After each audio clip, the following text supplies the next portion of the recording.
नमस्कार, city fast मध्ये आपलं स्वागत आहे। आपण पाहतच आहोत महाराष्ट्रभर सगळ्या इलेक्शनचं वातावरण चालू आहे आणि वेगवेगळ्या पक्षांना आपली कंबर कसलेली आहे। आज आपल्या या ठिकाणी पुण्यामध्ये सुद्धा बरेच पक्षांनी आपापले उमेदवार उभे केलेले आहेत, परंतु एक महत्त्वाचा उमेदवार पुणे शहरामध्ये हडपसर मतदारसंघामध्ये उभे आहेत, ते आहेत साईनाथ बाबर। साईनाथ बाबर बद्दल बरीच चर्चा चालू आहे पूर्ण मार्केटमध्ये। त्यांच्यासाठी एक वेगळं वातावरण क्रिएट झालेलं आहे, युवा पिढी त्यांच्या पाठीशी उभी आहे। आज आपण रस्त्यावर उतरून वेगवेगळ्या लोकांना विचारतो की त्यांच्याबद्दल काय मत आहे। तुम्हाला काय वाटते, हडपसर प्रभागातून कोण निवडून येऊ शकतं? फक्त साईनाथ भाऊ बाबर। ओके, आणि त्यांचं काय कसं काय काम आहे, त्यांचं काय काय कामं केले त्यांनी? साईनाथ भाऊने त्यांच्या प्रभागामध्ये बरेचशा ते ॲम्ब्युलन्स, बरेचसे काम, विकास कामाचा महामेरू म्हटलं तरी चालेल त्यांना। अच्छा, बऱ्याचशा गोष्टी त्यांनी केलेल्या आहेत विकासासाठी। जर हडपसरला विकास हवा असेल तर फक्त साईनाथ भाऊच हवा आहे। ओके, तर आपण जनतेमध्ये प्रश्न विचारत आहोत, रस्त्यावर उतरून आपण जनतेचं मत घेत आहोत। सर, तुमचं नाव काय? चंद्रकांत शिंदे। चंद्रकांत शिंदे साहेबांना आपण विचारूया, हडपसर मतदारसंघामधून कोण निवडून येऊ शकतं? फक्त साई भाऊ निवडून येऊ शकतो, कारण का बरीचशी कामं केलेली आहेत त्यामुळे। हडपसर प्रभागामध्ये कामं केलेली आहेत। हा, हडपसर, कोंढवा, अच्छा, सगळ्या। अजून काही लोकांशी आपण चर्चा करूया की हडपसर मतदारसंघ जो सध्या पूर्ण पुणे शहरामध्ये त्याचं नाव होत आहे, त्या ठिकाणी कोण निवडून येऊ शकतं याबद्दल आपण चर्चा करणार आहोत। पब्लिक बाईट चालू आहे, पब्लिक मधल्या लोकांचं आपण मत घेत आहोत। तुमचं नाव काय साहेब? अनिकेत जगताप। अनिकेत साहेबांना आपण विचारूया, हडपसर मतदारसंघ सध्या गाजलेला आहे, त्या ठिकाणी बरेच लोक वेगवेगळ्या पद्धतीने प्रचार करत आहेत, बरेच उमेदवार आहेत वेगवेगळ्या पक्षाचे। तुम्हाला काय वाटतं, कोण निवडून येऊ शकतं? साधारणतः जर हडपसर विधानसभा मतदारसंघाचं बघितलं तर एक हडपसर विधानसभा मतदारसंघातील नागरिक म्हणून प्रथमतः आमच्या काही नागरिक म्हणून आमच्या गरजा आहेत। जर हडपसर विधानसभा मधला सगळ्यात मोठा मुद्दा जर बघितला तो वाहतुकीचा आहे। इतक्या मोठ्या प्रमाणामध्ये हडपसर विधानसभेमध्ये वाहतूक कोंडी होते। आता आपण जर रस्त्यावरती थांबलो कात्रज कोंढवा रस्त्यामध्ये, हा जवळपास हा मृत्यू सापळा झालेला रस्ता आहे। या ठिकाणी अनेक आमदार निवडून आले, अनेक आमदारांना या ठिकाणी प्रत्येक पक्षाला संधी दिली, परंतु या ठिकाणी खरं तर नागरिकांचा कौल जो आहे तो महाराष्ट्र नवनिर्माण सेनेचे अधिकृत उमेदवार साईनाथ बाबर यांना राहणार आहे। कारण की साईनाथ बाबर यांनी नगरसेवक असताना मागील 10 वर्षामध्ये पुणे महानगरपालिकेमध्ये जे गरजू नागरिकांचे प्रश्न असतील, पाण्याचा असेल, रस्त्यांचा असेल, ड्रेनेजचा असेल, हे त्यांनी त्यांच्या नगरसेवक मार्फत संपूर्ण प्रश्न त्यांनी मार्गी लावलेले आहेत। त्यांच्या प्रभागात जर बघितलं आपण तर ई लर्निंग शाळा असेल, मोफत डायलिसिस सेंटर असेल, दवाखाने असतील, हे फक्त नगरसेवक असताना त्यांनी ते कामं करून दाखवलेत।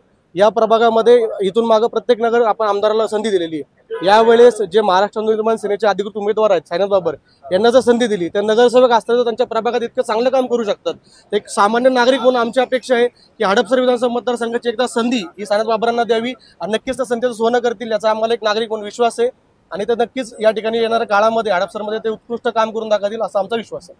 अच्छा, तर सिटी फास्ट हा पब्लिक बाईट कंटिन्यू चालू आहे। सर, तुमचं नाव काय? सागर भालेराव। सागर भालेराव सरांशी आपण आता चर्चा करूया। कुठल्या मतदारसंघामध्ये राहता तुम्ही? हडपसर मतदारसंघ। हडपसर मतदारसंघामध्ये राहतात सागर साहेब, तुम्हाला काय वाटतं यावेळेस कोण निवडून येऊ शकतं? मागील परिस्थिती बघता आपण सगळ्या पक्षांना म्हणजे बीजेपीचा आमदार झालेला आहे, राष्ट्रवादीचा आमदार झालेला आहे। आता जो राजकीय चिखल झालेला आहे त्याला एकच पर्याय आता राहिलेला आहे, फक्त साईनाथ बाबर यांचं त्यांच्या प्रभागामध्ये काम बघितलं, त्यांनी एकदम उत्तमरित्या काम केलेलं आहे आणि त्यांना जर हडपसर मतदारसंघामध्ये आपण निवडून दिलं तर वाहतुकीचे प्रश्न, कचरा डेपोचा प्रश्न, हे सगळे साईनाथ बाबर 100% मार्गी लावणार असा आम्हाला विश्वास आहे। त्याच्यामुळे फक्त आणि फक्त साईनाथ बाबर निवडून येऊ शकतात। तुमचं नाव? शिवाजी आगवणे। हडपसर मतदारसंघामध्ये कोण निवडून येऊ शकतं असं तुम्हाला वाटतंय?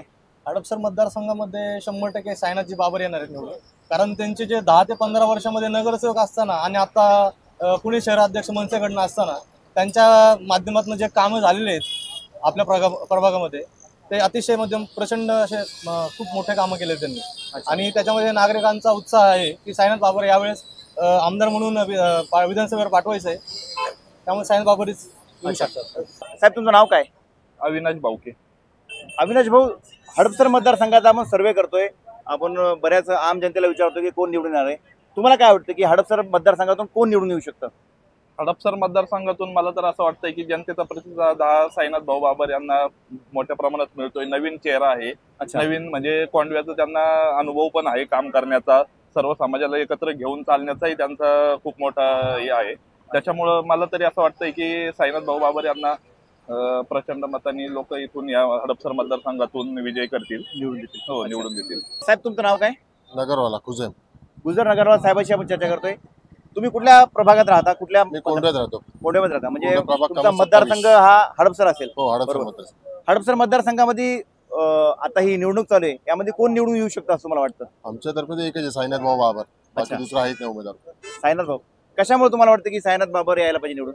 साईनाथ बाबांचे काम आहे ना एवढे, अच्छा. कामं केलेले लोकांचे, आणि तेच निवडून येतील. सिटी फास्टच्या पब्लिक बाईट मध्ये आपण आम जनतेसोबत तर चर्चा केलीच आहे, पण या ठिकाणी काही युवा पिढी आहे, युवा कार्यकर्ते आहेत जे भाऊंसाठी काम करत आहेत. त्यांच्याशी आपण चर्चा करूया. साहेब, तुमचं नाव काय? आदित्य जयदीप गायकवाड. आदित्य भाऊ, तुम्ही कुठल्या मतदारसंघामध्ये राहता? हडपसर. हडपसर मतदार. हडपसर मतदारसंघामध्ये बऱ्याच पक्षाचे लोक उभे आहेत. तुम्हाला काय वाटतं कोण निवडून येऊ शकतं यावर्षी? साईनाथ भाऊ बाबर. साईनाथ भाऊ बाबर. हो, कशामुळे ते निवडून यायला पाहिजे तुम्हाला वाटतं? त्यांची कामं चांगली आहेत, लोकांशी भेटणं बोलणं वगैरे सगळं चांगलं आहे. म्हणजे लोकांशी नातं त्यांनी जोडून ठेवलेलं आहे. अच्छा. कामं चांगले केले ते लोकांसाठी, लोकांच्या गरजेसाठी त्यांनी उभे राहिले. ते अवघड परिस्थितीत लोकांच्या उभे राहिले. ते ओके. खूप काही कामं चांगली केले. कामं भरपूर केले हो. या एरियामध्ये. हो, गरज पडली लोकांना की ते पहिला उभे राहतात. नमस्कार सर. नमस्कार. आपलं नाव? माझं नाव भाऊसाहेब धिवार. भाऊसाहेब धिवार. दिवार. भाऊसाहेब, मला एक सांगा, तुम्ही कुठल्या एरियामध्ये राहता? मी तकोंड्यामध्ये राहतो, लक्ष्मीनगर. म्हणजे तुमचा मतदारसंघ कुठला आहे तो? मतदारसंघ हाच होता, हडपसर. हडपसर येतो.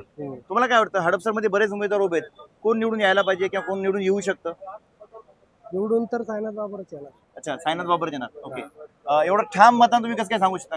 कारण त्यांच्यामध्ये एवढी धमक आहे आणि ते लोकांसाठी एवढं काम करतात हा. की कधी पण लोकांना काही अडचण असली ते 2 मिनिटात सॉल्व्ह करतात. कसली अडचण त्यांच्यापर्यंत घेऊन जा, ते कधी नाही म्हणत नाहीये आणि पब्लिकला कायम सहकार्य करत राहतात. अच्छा. त्यामुळे असाच माणूस पाहिजे ना. बरोबर बरोबर. तो तुमची इच्छा आहे आणि तुमचं कन्फर्म आहे की तुम्हाला वाटतं की साईनाथ बाबरच निवडून येतील? कन्फर्म. आम्ही सगळीकडे फिरत असतो, आम्हाला माहिती आहे लोकांच्या तोंडात त्याचे. साहेब, आपलं नाव? अमित जगताप. अमित जगताप साहेबांशी आपण डिस्कस करतोय. सर, हडपसर मतदारसंघामध्ये तुमचे उमेदवार उभे आहेत, साहजिक आहे तुमचं मत त्यांनाच असणार. तुम्हाला काय वाटतं की साईनाथ बाबरच निवडून यावेत? आज आपण पाहिलं तर एक शाखाध्यक्ष ते शहराध्यक्ष असा प्रवास असणारे आमचे नेते आहेत. त्यांनी प्रत्येक पाण्याचा प्रश्न असू दे, महावितरणचा प्रश्न असू दे, रस्त्यांचे प्रश्न असू दे, मोठ्या प्रमाणामध्ये आंदोलनं उभी करून एक सर्वसामान्य माणसाला पाणी, रस्ते कसे चांगल्या पद्धतीचे मिळतील याच्यासाठी खूप प्रयत्न केलेले आहेत. आणि आपण हडपसरची परिस्थिती पाहिली तर खूप मोठ्या प्रमाणात ट्रॅफिक आहे. ट्रॅफिकसाठी पण त्यांनी मोठ्या प्रमाणात आंदोलनं केलेली आहेत आणि हा ट्रॅफिकचा प्रश्न सुटावा अशी सर्वांची म्हणजे हडपसरकरांची इच्छा आहे की मी कामावर निघालो तर लवकर घरी पोहोचावं, ही हडपसर मधल्या प्रत्येक नागरिकाची इच्छा आहे. आणि तो प्रश्न पहिल्या 6 महिन्यात 8 महिन्यामध्ये सोडवण्यासाठी साईनाथ बाबर पूर्ण ताकदीने प्रयत्न करतील असं माझं ठाम मत आहे. आणि म्हणून आज आपल्या हडपसरसाठी साईनाथ बाबर हेच आमदार झाले पाहिजेत, यासाठी आम्ही पूर्ण ताकदीने प्रयत्न करतोय. साहेब, तुमचं नाव काय? माझं नाव आहे सुनील अंधारे पाटील. सुनील साहेबांसोबत आपण चर्चा करूया. हडपसर मतदारसंघामध्ये जे उमेदवार उभे आहेत मनसेचे, त्यांच्याबद्दल तुम्ही थोडक्यात सांगू शकता की त्यांनी काय काय कामं केलीत किंवा ते कशा पद्धतीने आतापर्यंत कार्यरत आहेत? आमचे उमेदवार साहेब माननीय साईनाथ बाबर यांनी विकास कोंढव्यात ते गेले 12 वर्ष झालं नगरसेवक म्हणून काम करतात. ते आणि त्यांची पत्नी, त्यांनी सर्वसामान्य लोकांसाठी काम केलेलं आहे. सर्वसामान्य लोकांसाठी त्यांनी कोंढव्या भागात 2 लग्नाचे हॉल मोफत हे केलेले आहेत. त्यांनी एक अग्निशामक दल उभा केलं आहे. ई लर्निंग स्कूल ही देखील त्यांनी मोफत केली. ई लर्निंग स्कूल ही सामान्य मुलांसाठी, ज्या इंग्लिश मिडियम स्कूल आहेत त्या ठिकाणी सामान्य माणसाला फी भरावी लागते, पण आमच्याकडे ई लर्निंग स्कूल आहे ही मोफत आहे मुलांसाठी. त्यांनी मुलांसाठी एक अभ्यासिका बनवलेली आहे की जी संत मदर टेरेसाच्या नावाने केली आहे. त्या ठिकाणी ज्या स्लम्स एरियातले लोक आहेत, शिवनेरी भागातले, त्यांना घरी अभ्यास करायला त्रास होतो, तर तो अभ्यास त्या ठिकाणी जाऊन ते करू शकतात. ह्या प्रकारे अनेक मुस्लिम बांधवासाठी कब्रस्तान बनवलेलं आहे. मुस्लिम बांधवासाठी एक उर्दू शाळा बनवलेली आहे त्या ठिकाणी. ताई, तुम्ही कुठं राहता? आम्ही कोंढवा बुद्रुक. म्हणजे तुमचा मतदारसंघ कुठला आहे? हडपसर. हडपसर मतदार. तुमचं नाव ताई? प्रीती सचिन जगताप. अच्छा. मला एक सांगा की हडपसर मतदारसंघामध्ये बरेच उमेदवार उभे आहेत वेगवेगळ्या पक्षाचे, त्यापैकी तुम्हाला कुठला उमेदवार निवडून येऊ शकतो असं वाटतंय? साईनाथ बाबर. कशामुळे तुम्हाला वाटतं की साईनाथ त्यांनी बाबर? एवढं म्हणजे जनतेसाठी खूप केलेलं आहे, ते सांगू शकत नाही एवढं केलेलं आहे. अच्छा, ओके. ताई, तुमचं नाव काय? अर्चना जगताप. तुम्हाला काय वाटतं कोण निवडून यायला पाहिजे? मला वाटतं साईनाथ भाऊ बाबर यायला पाहिजेत निवडून. अच्छा. कारण महिला रोजगार म्हणजे महिलांच्या बाजूने बघायला गेलं तर महिला रोजगारावरचं काम त्यांचं खूप मोठं आहे. ओके. तसंच त्यांना हडपसरचं श्रावण बाळ म्हटलं जातं, कारण त्यांनी महिलांसाठी म्हणजे 3000 महिलांना अयोध्येला, काशी, प्रयागधाम यात्रा करवली आहे. तसेच म्हणजे महालक्ष्मी असू देत किंवा काय अनेक ठिकाणी त्यांनी महिलांना असं नेलेलं आहे की अनेक जणींना जायला भेटत नाही अडचणींमुळे घरातल्या, आणि हे सगळं देवदर्शन वगैरे त्यांच्यामुळे झालेलं आहे मला वाटतं. बरोबर.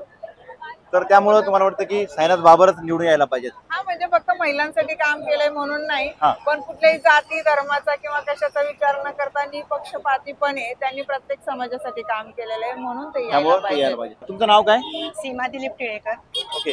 सीमाताई, तुम्ही हडपसर मध्ये राहता? हो. ओके. हडपसर मतदारसंघामध्ये बरेच उमेदवार उभे आहेत, तुम्हाला काय वाटतं कुठला उमेदवार निवडून येईल? साईनाथ भाऊ बाबर. कशामुळे तुम्हाला वाटतं की साईनाथ भाऊ बाबर निवडून येतील? म्हणजे सुरुवातीला आरतीताई आणि नंतर साईनाथ भाऊ नगरसेवक होते. नगरसेवक असताना त्यांनी ज्याप्रमाणे कामं केली, प्रश्न सोडवले लोकांचे, तेच आता आमदार झाले तर दुपटीने सोडवतील असा आम्हाला विश्वास आहे. त्यामुळे साईनाथ भाऊ बाबरच निवडून येतील असं म्हणजे तुमच्या सगळ्या अडचणी ज्या आहेत आधी नगरसेवक असताना त्यांनी सोडवले आहेत. म्हणजे प्रत्येक प्रश्न करतील त्यावेळेस ते आमच्या प्रश्नाला म्हणजे उभे राहिलेले आहेत आमच्या मदतीसाठी. अच्छा. सो अत्यंत महत्वाचा विषय होता की साईनाथ भाऊ यापूर्वी नगरसेवक होते आणि त्यांनी सगळ्या प्रश्नांची सगळ्या अडचणी दूर केलेल्या असं ताईंचं म्हणणं आहे. त्यामुळे ते अजून निवडून आल्यानंतर दुपटीनं सगळे प्रश्न सोडवतील. सो धन्यवाद.